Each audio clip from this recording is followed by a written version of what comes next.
Hi, this is Dan Aykroyd. He's progressive. He's beautiful. He's thoughtful. He's intelligent. He's powerful. He's positive. He is Stephen Cuoco on Power 98.5 Satellite Radio. Hi guys, I'm Sam Fuka. I'm an Australian Olympic diver, and you're listening to Power 98.5. Empowering listeners from the US to the UK. Live on air with Stephen Cuoco. Good morning, good afternoon, or good evening, no matter where you are listening to Live on Air with Stephen Cuoco on Power 98.5 Satellite Radio and Biz Talk Radio. All the latest and greatest in news, sports, entertainment, reality, TV, film, and more.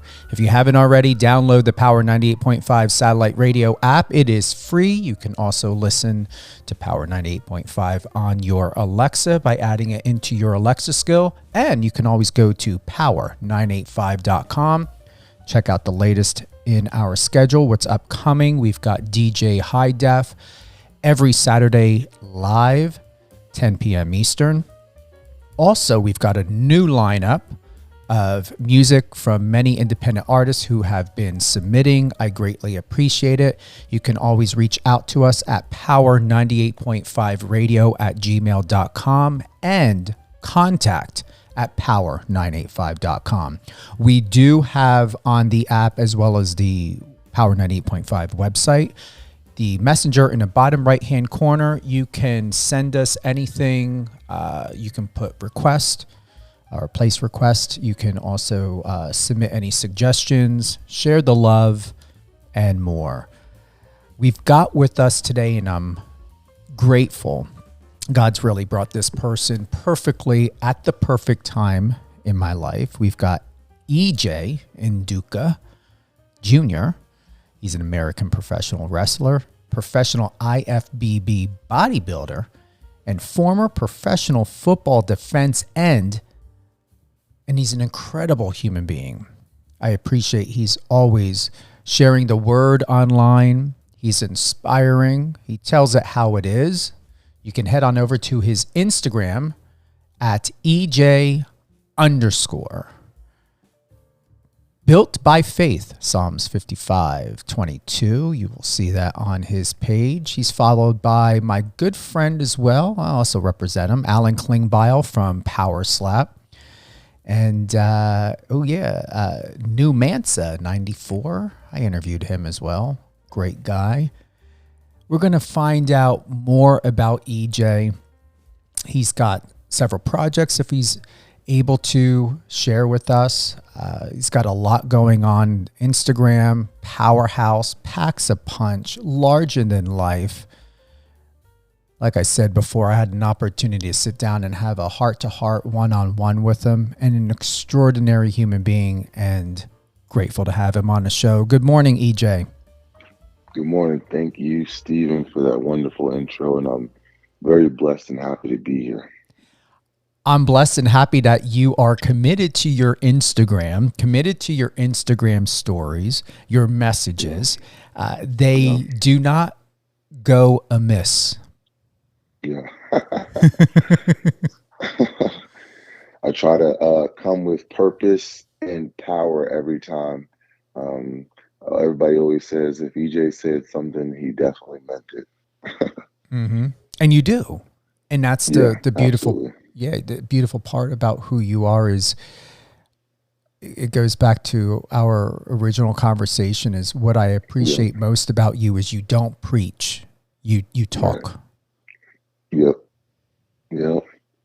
So I like to move with genuine authority and not looking for attention. I feel like there's a lot of people wanting to be heard but not understood. So I definitely communicate because it's both ways.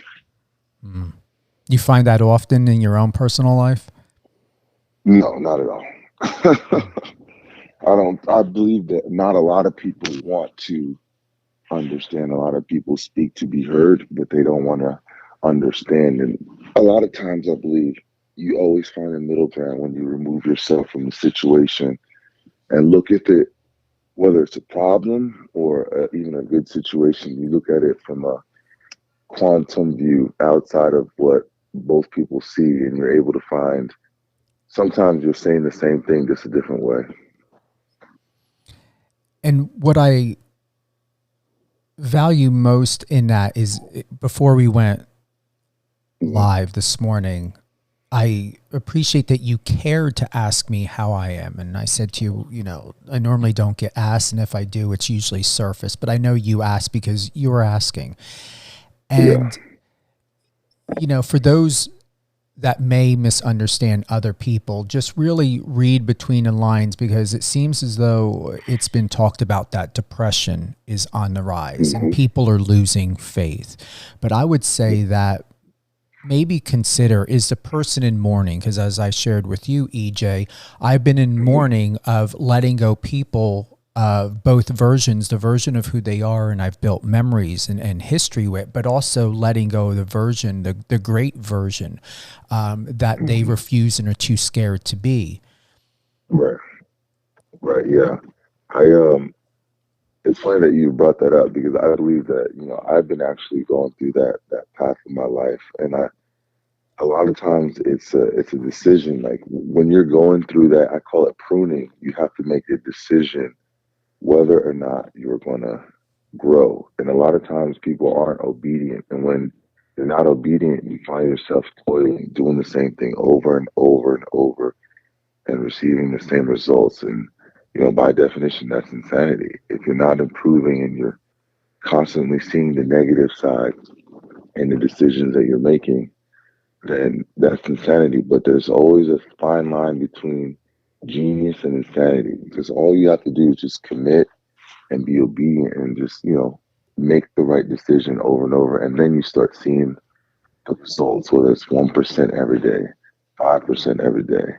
It's just a conscious decision. And some people don't have that ability to self-reflect. And unfortunately, that's just the world we live in, you know, with all the distractions and everything that's going on. Sometimes it's difficult for people to see through that veil. But I believe that a lot of us that are called with the light to be good examples and to show exactly that the reason why we're on this earth is everyone has a gift, everyone has a purpose.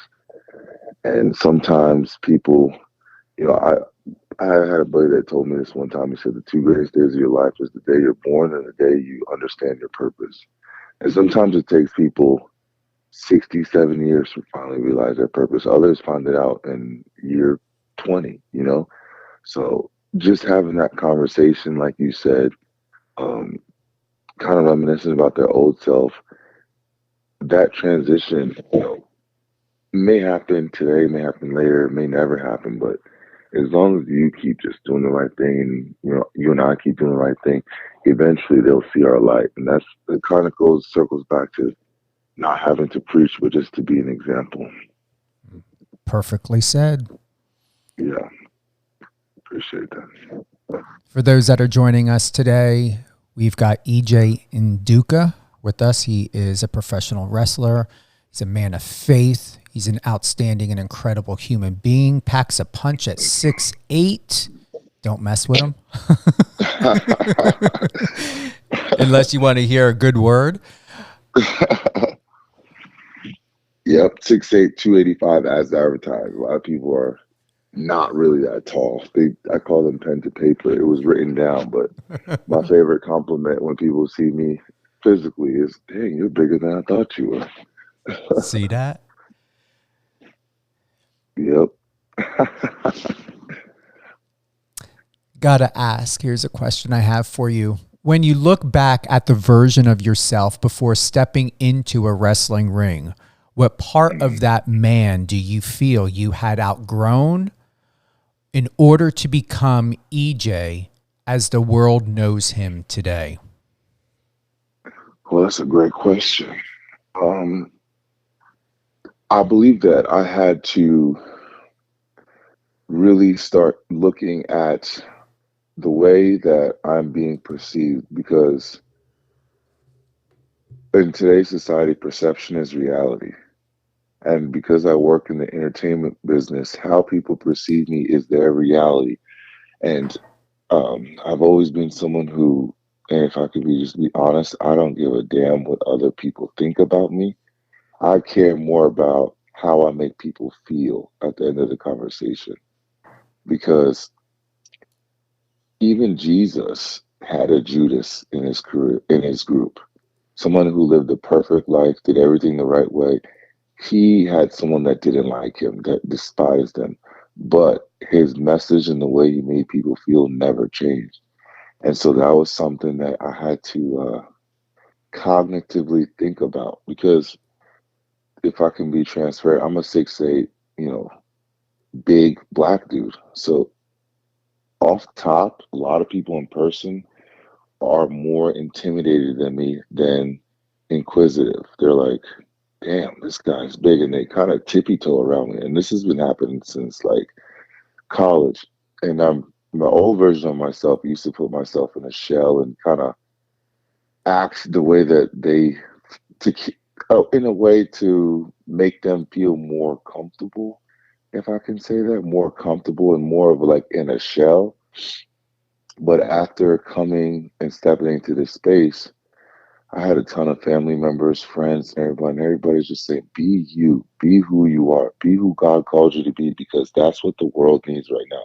Somebody who's authentic, who moves in purpose and is disciplined, because we don't have that anymore.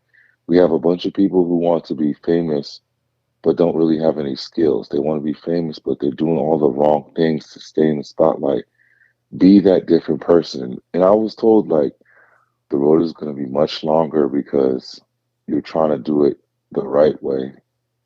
But because it's going to be longer, you're going to enjoy the journey. Don't miss out on the journey and just keep growing. You're going to stumble, you're going to fall, but just keep doing the right thing. And so for the past, I want to say 7 years, that's kind of been my journey. I've seen coworkers, skyrocket to the top. I've seen other people kind of fall by the wayside.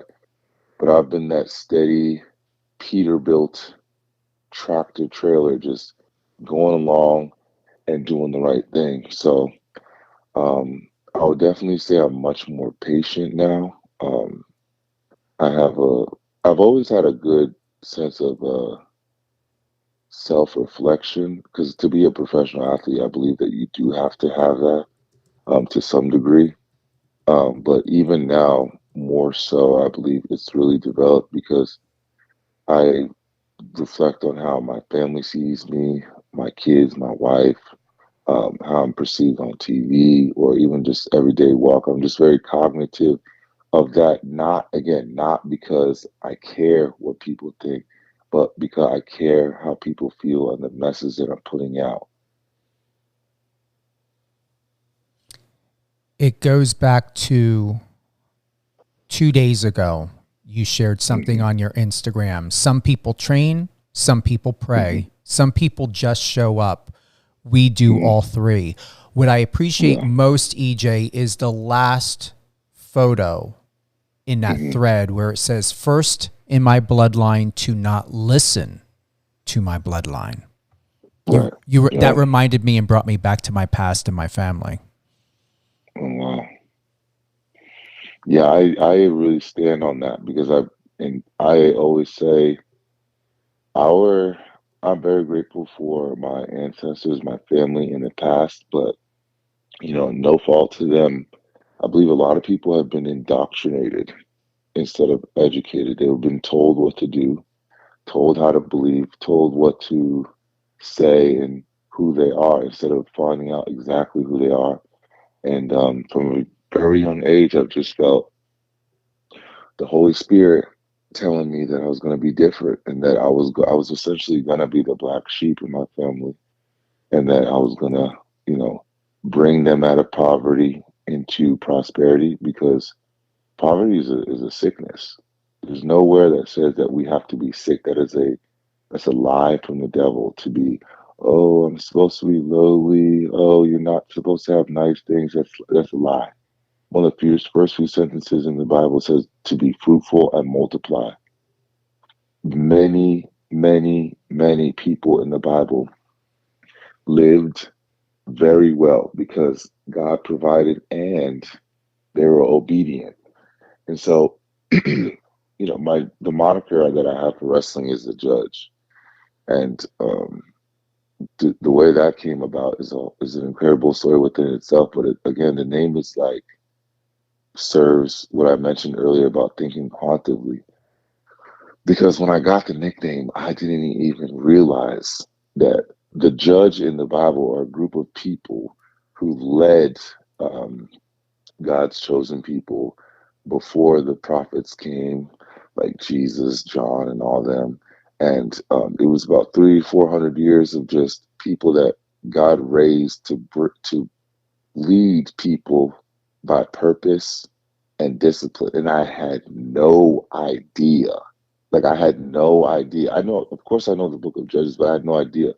But what's funny is when I signed with the WWE, the boys in the background in the locker room, they'd always, when I pulled up, it was during the pandemic, and we'd talk about everything, because we'd be there for about 8, 9 hours just cheering, the main eventers like Roman Reigns and, you know, Bobby Lashley and Brock Lesnar. And so, in between each match, we'd just be chopping it up.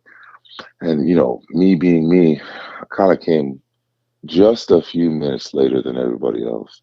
And when I would pull up into the locker room, they'd always be like, the judge, because they said that I gave, pretty decent life advice. And then the name just stuck. It was, at first, it wasn't like to be spiritual or anything like that. It was just a cool nickname, I thought. Come fast forward, the WWE really liked it. So my moniker became the judge.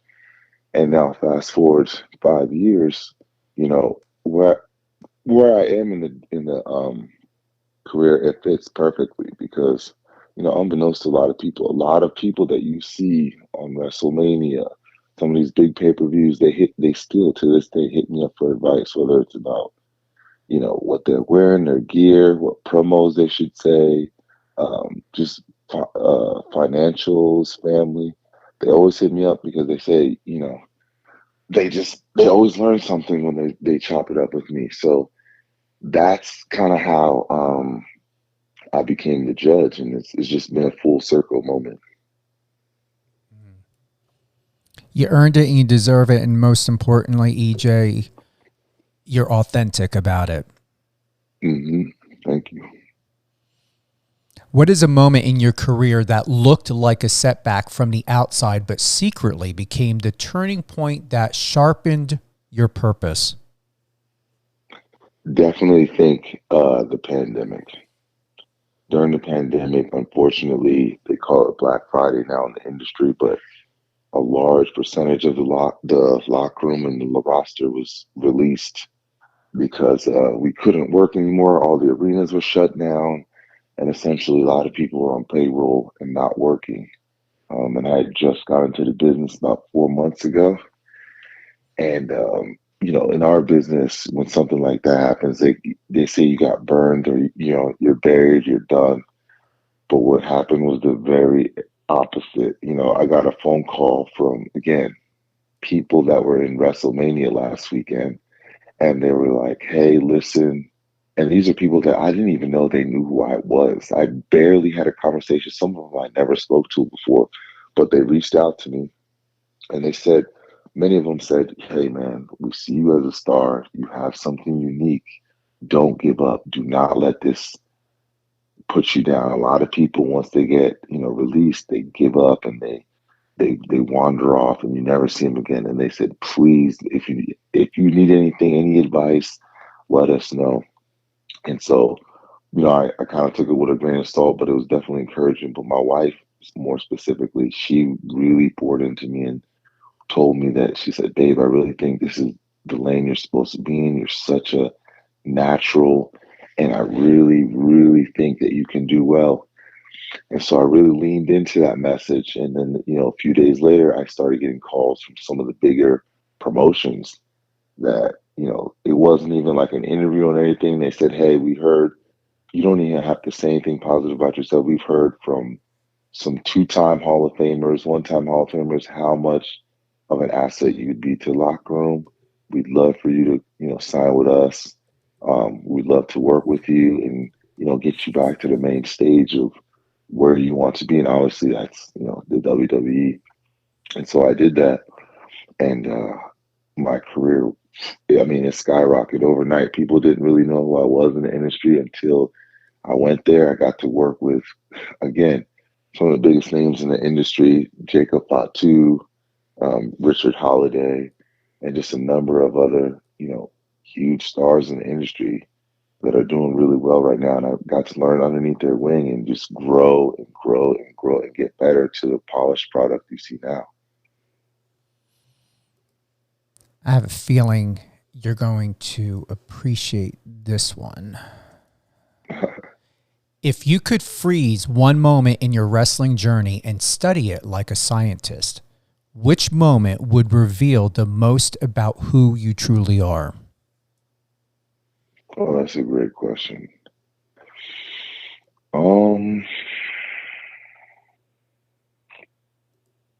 Of great moment. Well, I've had a number of positive moments that really made me grateful, but I would definitely say the moments that always are pivotal and are paradigm shift to me are the ones that are not positive. And it would definitely be the me not re-signing with All Elite Wrestling. I think it was a pivotal decision. It was definitely a lot of uncertainty. It was just it was a time where I think it was the best thing to happen to me because it lit another fire underneath me. I don't want to say I never got comfortable, but I always say you never want to just accept a check to forget about your dreams. And what I knew that I can be and where I was going at that point in time, I don't think that they saw it synonymously. So therefore, I think I had to go my separate ways. And it probably was one of the best decisions that I made because, again, the same thing happens. God's redemption is so powerful. Let me tell you something. When God got your back, no man can stop you. And so, immediately after I didn't resign with AEW, I got a phone call from one of the, if not the biggest independent wrestling program that's actually going mainstream. It's Fourth Rope. I got a call from Westside Gun and Snow Dealer, Dizza, telling me they wanted me to be a part of their roster, that they were building something, that they had been watching me.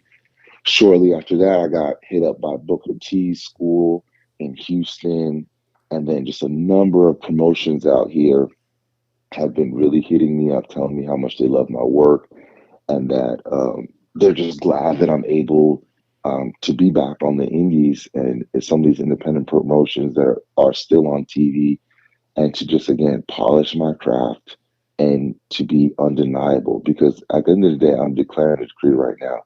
Whatever God has for me, I am going to step into that role 150 miles per hour. And I'm going to be obedient in the path that he gives me, because in the path is where you learn. In the path is where you grow. A lot of people go through things and they don't learn anything. They just keep going through the wilderness. Like if we're being real, there's nowhere in the Middle East that takes you 40 years to walk through. But the people in the wilderness walked 40 years to walk maybe one country over, is because they were not listening. They were distracted. They were easily distracted. But because, I am seeking my purpose, I'm seeking my plan, and I'm trying to be a light for others, I am guided. I am guided. So, and I am aligned. So it's not going to take me 40 years. It may not happen today. It may not happen tomorrow. It may not happen next month, but it will happen. It will happen. I appreciate the reminder because you and I touched on that privately in a conversation. Yep. Oh, yeah. Yeah.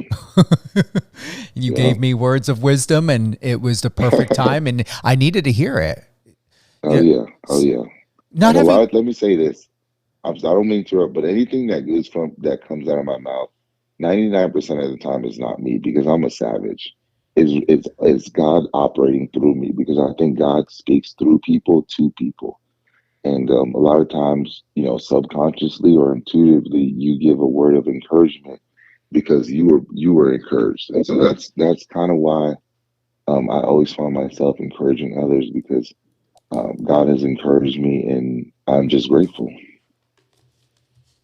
I appreciate that message, honestly.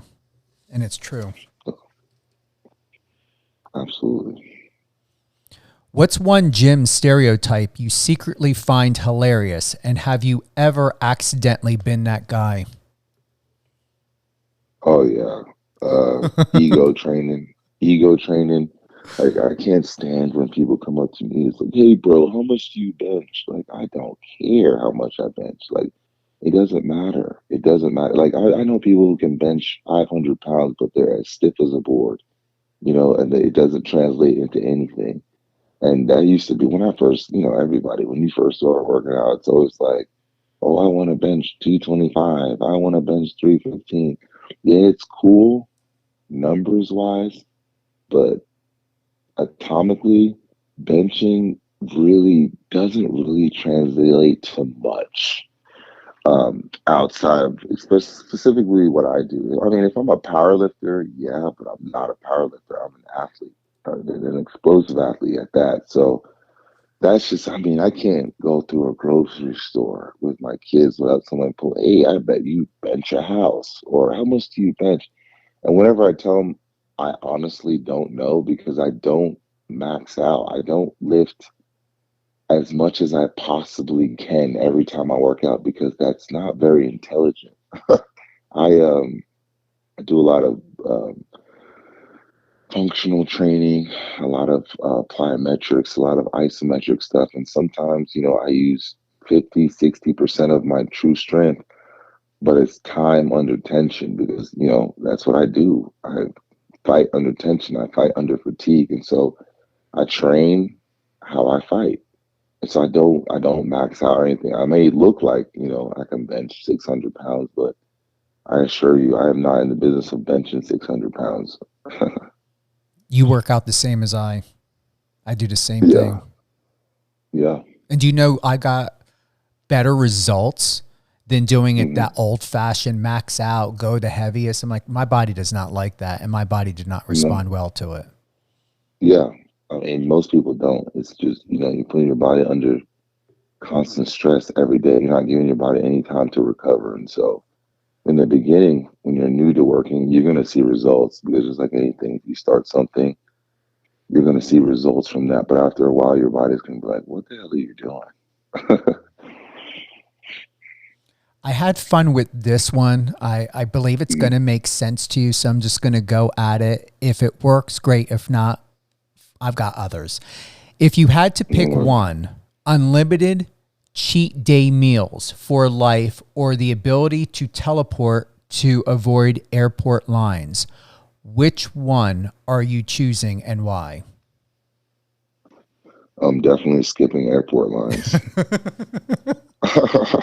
Especially with this stuff going on with TSA. Oh, Like, yeah. Lord have mercy. Um, uh, I pretty much eat the same thing almost every day anyway. Um, I I grew up in a house that ate very clean.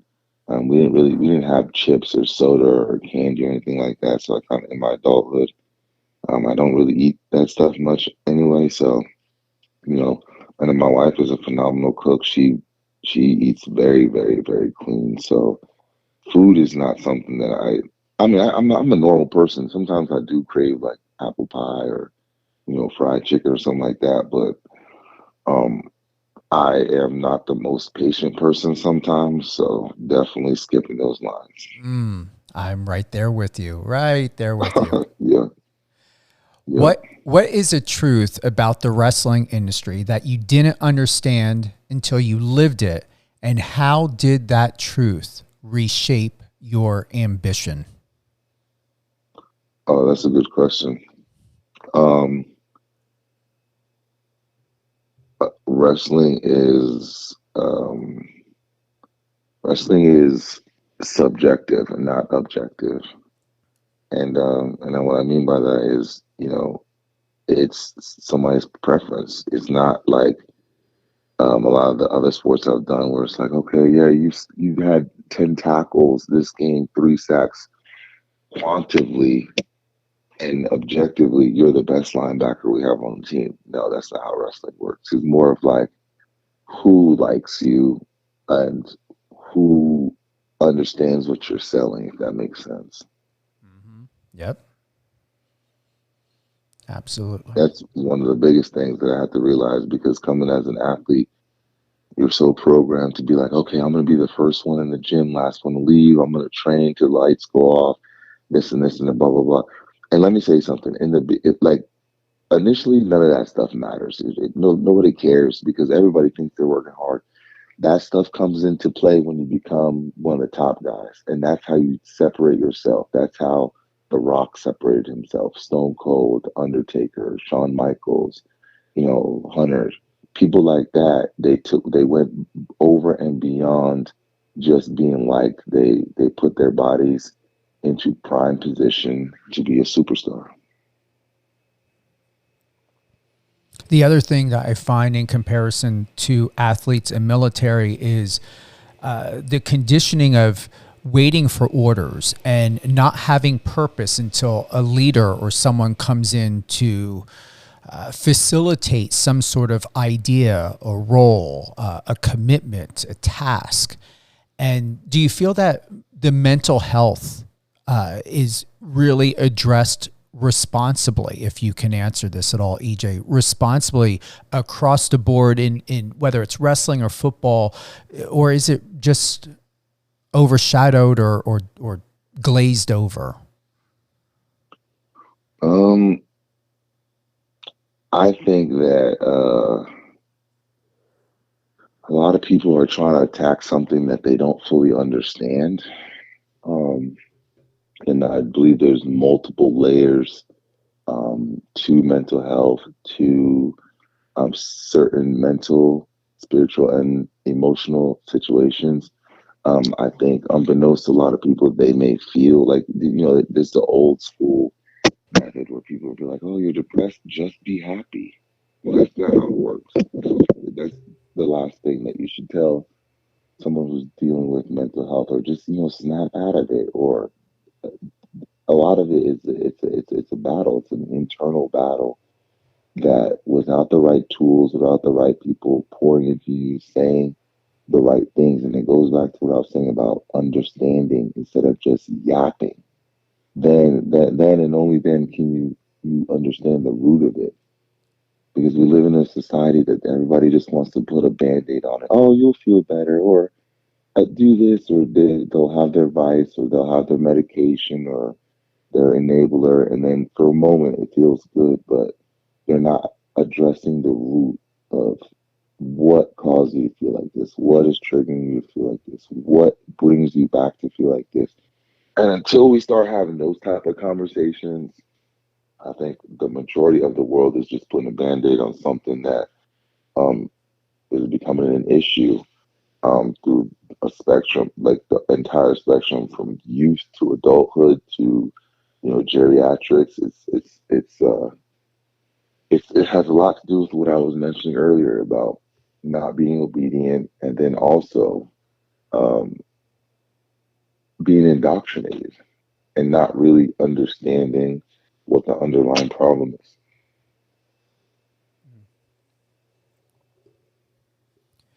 Once you know who you are, go ahead. No, go ahead. Finish. Well, all I wanted to say about that is, once you know your history, you know who you are, you know where you came from, a lot of this stuff is, how can I say this? A lot of the stuff that we deal with, there's an answer. And some people don't want to hear the answer. Some people, some people may feel convicted, and then some people may feel condemned. The difference between convicted is when someone is trying to give you help or put you in the right direction, you're eager to learn. You're like, oh man, yes, that sounds like a plausible plan. That's definitely something that I can strive towards. A lot of people feel condemned, which is that feeling of being attacked. They feel that they have to be on the defense. They feel that, you know, everybody's judging them, and that's not a feeling that is conducive to growing in, because once you feel like you're being attacked, your guard is up, your wall is up. But when you're more open, and I keep saying this word, you're more obedient to learn something and hear something you may have never heard before. Now you may have a different perspective and a different way of thinking, and it may help you get to the root of whatever you're dealing with.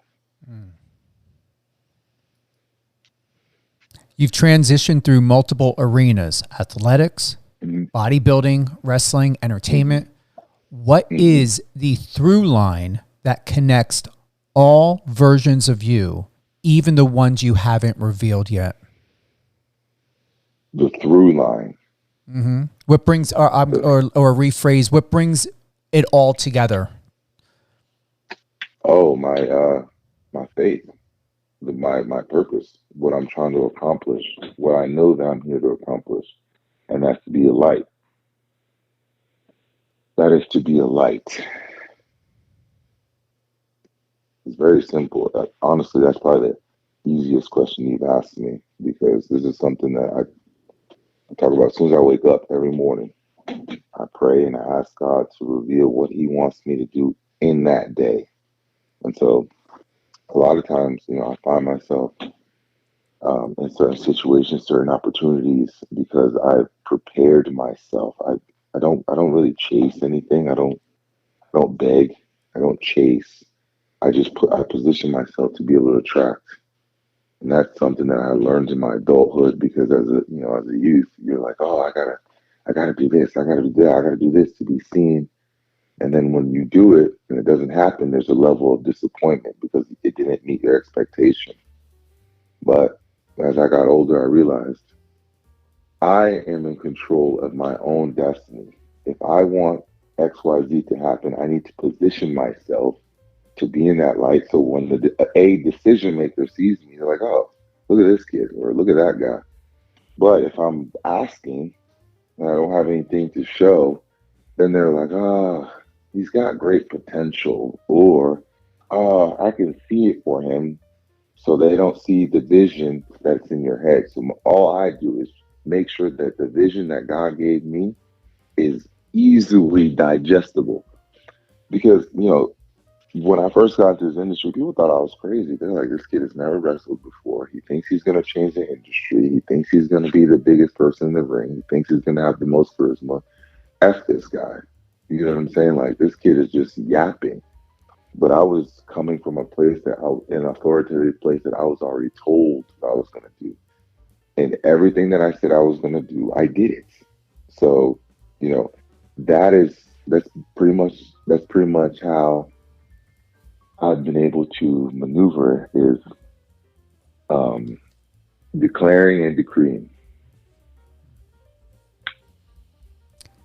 Last question. When you think about legacy, what do you want people to understand about the man behind the physique, the part that isn't captured in highlighted reels or championship photos?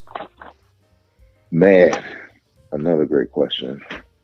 What I want people to understand and digest about my legacy when I'm no longer here and I'm in heaven with our Creator is, man, the way that guy was physically strong, he was also emotionally strong and spiritually strong. And I really enjoyed whenever I was around him. I learned something about the kingdom. I learned something about myself. And I learned something about how I can be better as a person. Because that's essentially why we're here on this earth. Like, a lot of people are chasing job titles. They're chasing,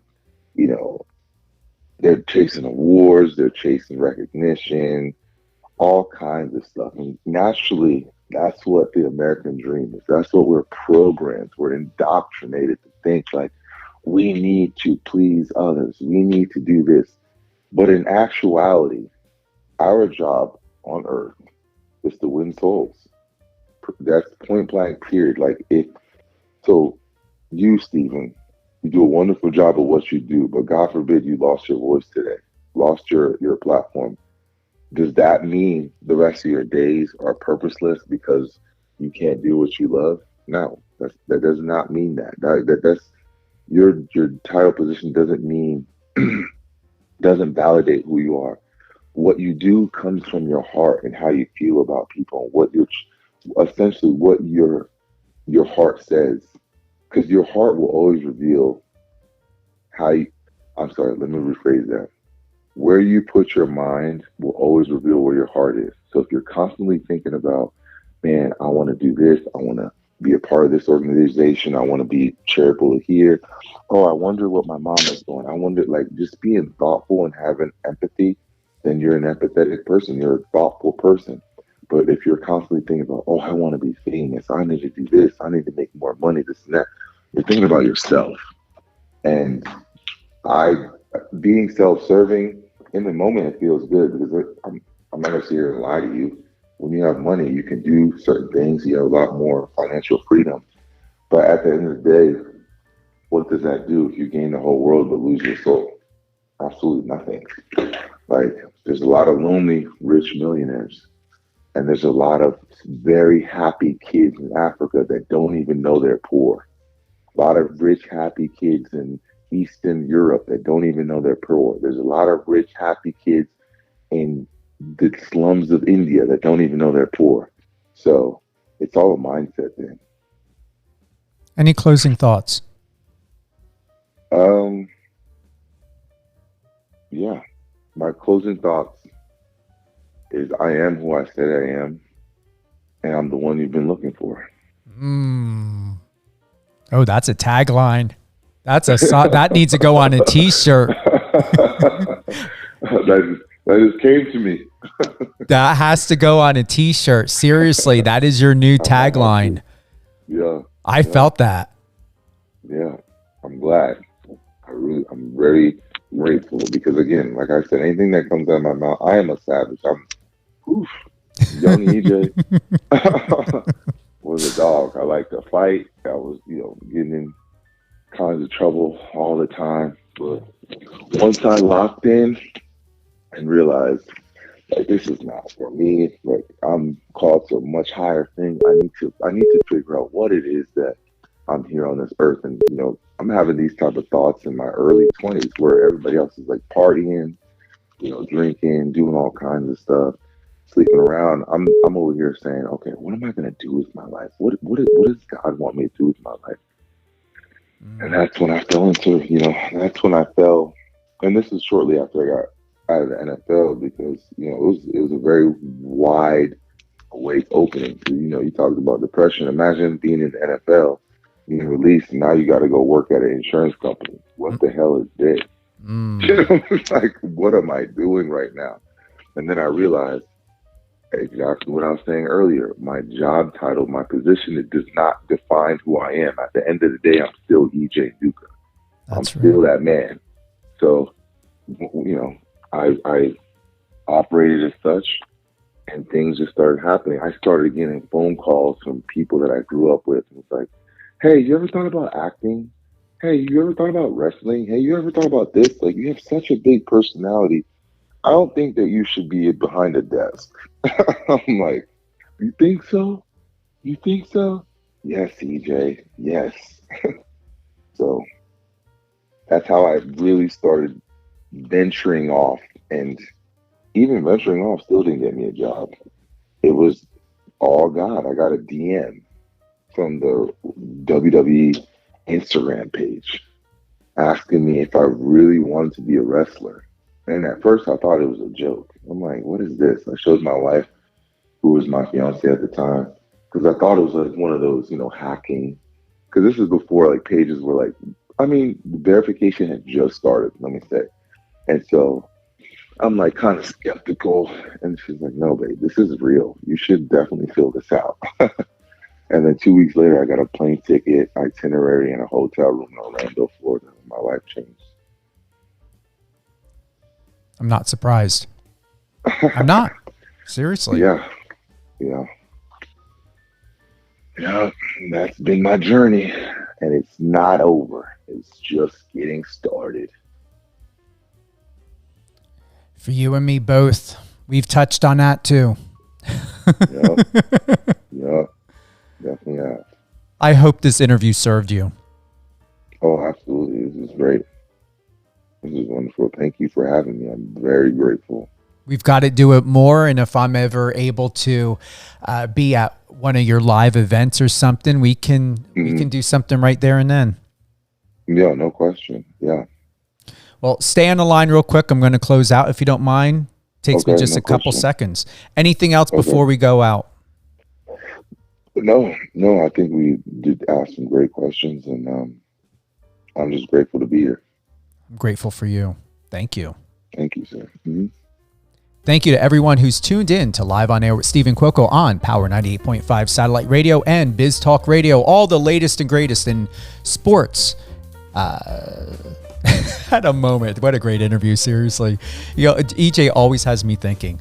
Sports, reality TV, film, and more. And let's also remember music. Support your music artists. Remember, they put all their love and passion into what they do. And it's most important because without music, films, TV, and everything else, even wrestling and sports in general, would not have the vibe that it contains to highlight, inspire, and to be able to bring joy into people's lives. If you happen to miss this live interview or you just happen to catch in during the middle or towards the end, it will be available on any of your favorite podcast platforms. Remember, Live on Air with Stephen Cuoco radio show is where you're going to get all the goodness. First and foremost, no fluff, no TMZ style content, just real conversations. We've got EJ Nduka is an American professional wrestler, professional IFBB bodybuilder, and former professional football defense end. That's EJ Nduka. Head on over to his Instagram at EJ_. Support, comment. I just commented on one of your most recent posts, EJ, and there's going to be so much more. Looking forward to more of those inspirational, spiritual, and faith-built stories and insights. You can never get enough. Have a great day, everyone. Treat yourself well, love yourself well, and most importantly, do not allow someone to hijack you, your sanity, or who you really are in order to be or become something that you are not. Take care.